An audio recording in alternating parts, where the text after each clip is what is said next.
తులసికి ఒక లక్షణం ఉంది. తులసి లక్ష్మి యొక్క స్వరూపం. తులసి ఈ భూమి మీద పుట్టినటువంటిది మొట్టమొదట ఎక్కడి నుంచి పుట్టింది అంటే బీజము నుంచి వచ్చింది కాదు. తులసి చెట్టు గింజల్లోంచి రాలేదు.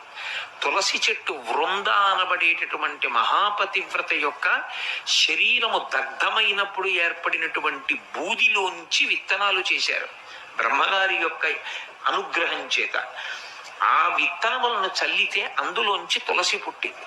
అందుకే అసలు తులసి కారణజన్మురాలు, లక్ష్మియే తులసిగా వచ్చింది. తులసికి ఒక్కదానికే ఒక లక్షణం ఉంది లోకంలో.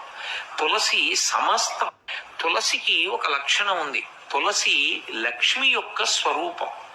తులసి ఈ భూమి మీద పుట్టినటువంటిది మొట్టమొదట ఎక్కడి నుంచి పుట్టింది అంటే బీజము నుంచి వచ్చింది కాదు.